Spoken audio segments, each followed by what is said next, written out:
नमस्कार दोस्तों, योगी education world में आप सभी का स्वागत है।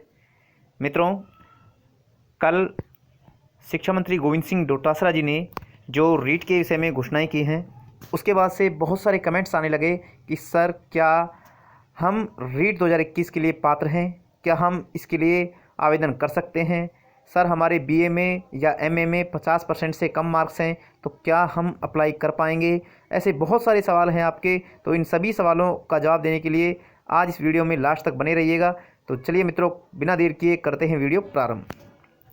देखिए मित्रों, सबसे पहले तो मैं आपको बता दूं कि जो कल ये विज्ञप्ति, रीट की विज्ञप्ति के विषय में ये प्रेस नोट जो है जारी किया गया था, इसमें आप देख सकते हैं कि यहाँ पर सीधे सीधे शब्दों में बताया गया है कि देखिए, रीट 2017 में जो न्यूनतम प्राप्तांक थे वो इस प्रकार थे और 2021 में न्यूनतम प्राप्तांक वो इस प्रकार रखे गए हैं। यहाँ पर जो आरक्षित वर्ग हैं उनको नियमानुसार कुछ छूटें दी गई हैं, लेकिन इस पर हम यहाँ बात नहीं करेंगे। ये आप देख चुके हैं, बहुत सारे वीडियोज़ में भी आपने देखा होगा। लेकिन मेन मुद्दा जो है वो ये है कि क्या हम 2021 के लिए पात्र हैं या नहीं। तो पहले इसको पढ़िए। देखिए, इसमें क्या कहा गया है कि रीट 2021 लेवल 2 में राष्ट्रीय अध्यापक शिक्षा परिषद की अधिसूचना दिनांक 13 नवंबर 2019 द्वारा किए गए प्रावधान अनुसार कम से कम 50% अंकों सहित स्नातक या स्नातकोत्तर तथा बीएड स्नातकोत्तर योग्यताधारी अभ्यर्थियों को शामिल होने का मौका दिया गया है।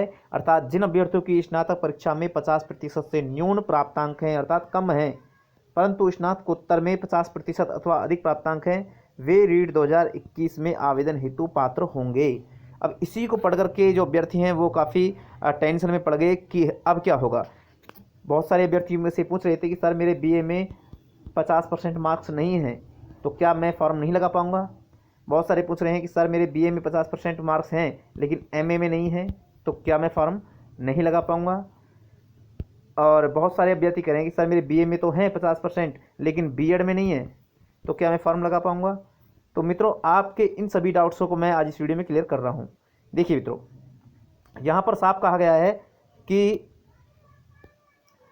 जिनके 50% मार्क, कम से कम 50% मार्क होने जरूरी है, किसमें, स्नातक में या स्नातकोत्तर में। ध्यान रखना, स्नातक या स्नातकोत्तर, या अपन इसको ऐसे कह सकते हैं कि बीए या बीएससी, है ना। तो ये हो गया स्नातक, और एमए ये हो जाएगा स्नातकोत्तर, ठीक है। बीए या बीएससी, एमए या एमएससी, ठीक है। तो इनमें किसी एक में, चाहे बीए हो, बीए में 50% होने जरूरी है, और बीए में नहीं है तो एमए में आपको 50% होना जरूरी है। अगर इतना है तो आप इसके लिए आवेदन कर सकते हैं। लेकिन रुको मित्रों, अगर आपके इससे कम मार्क्स हैं तो भी आप आवेदन कर सकते हैं। आप इसके लिए पूरी तरह से योग्य हैं।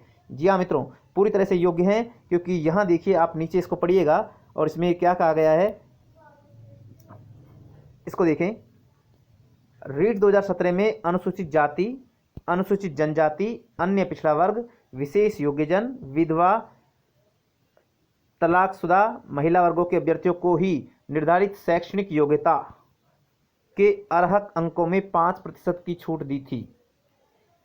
यानी यहाँ पर देखिए, सीनियर सेकेंडरी तथा स्नातक के अर्हक अंकों में, प्राप्त अंकों में 5% की छूट दी थी। रीट 2021 में अति पिछड़ा वर्ग यानी एमबीसी और आर्थिक रूप से कमजोर वर्ग यानी ईडब्ल्यूएस के अभ्यर्थियों को भी निर्धारित शैक्षणिक योग्यता यानी सीनियर सेकेंडरी और स्नातक, सीनियर सेकेंडरी या स्नातक के प्राप्तांक जो है अर्हक अंकों में 5% की छूट दी गई है।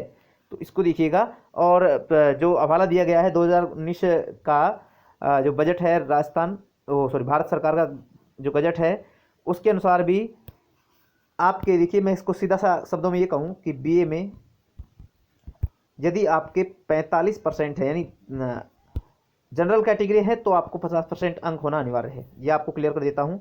यदि आप जनरल कैटेगरी से हैं तो आपको बीए में 50% अंक, और बीए में नहीं है तो एमए में 50% अंक होना अनिवार्य है। लेकिन अगर आप जनरल में नहीं हैं तो आप अदर कैटेगरी से हैं, चाहे ओबीसी, एससी, एसटी हो, तो वहाँ आपको 5% की छूट है, यानी 45% आपके बीए में होना अनिवार्य है। यदि आपके 45% या उससे अधिक हैं तो आप इसके लिए पूरी तरह से योग्य हैं, आप रीट में आवेदन कर सकते हैं सेकंड लेवल के लिए, ठीक है। और अगर बीए में नहीं है तो एमए में है, एमए में है तो भी आप इसके लिए आवेदन कर सकते हैं। यहाँ पर बीएड के कोई प्राप्तांक नहीं माने गए हैं। आप ये भूल में ना रहें कि हमारे बीएड में है या नहीं है। तो बीएड के बारे में कोई चर्चा नहीं की गई है। बीएड के प्राप्तांकों से यहाँ पर कोई फर्क नहीं पड़ता है। यहाँ पर बीए और बीए और एमए यानी स्नातक और स्नातकोत्तर के अंकों की योग्यता मानी है। तो मैं आपको बता दूं कि आपके कम से कम अगर आप आरक्षित श्रेणी से हैं, चाहे वो ओबीसी हो, एससी हो, एसटी हो, महिला, विकलांग वर्ग कोई भी हो, तो वहाँ आपको कम से कम 45% मार्क्स होना ज़रूरी है। तो आप इस रीट 2021 के लिए अप्लाई कर पाएंगे। अच्छा, और अगर आप जनरल हैं तो आपके लिए 50% मार्क्स होना ज़रूरी है बीए में या फिर एमए में। आगे हम बात कर लेते हैं मित्रों कि जिन अभ्यर्थियों ने बीएड जो है 2011 से पहले की हुई है, जिन अभ्यर्थियों ने बीएड 2011 से पहले की हुई है, तो उनके लिए कोई बाध्यता नहीं है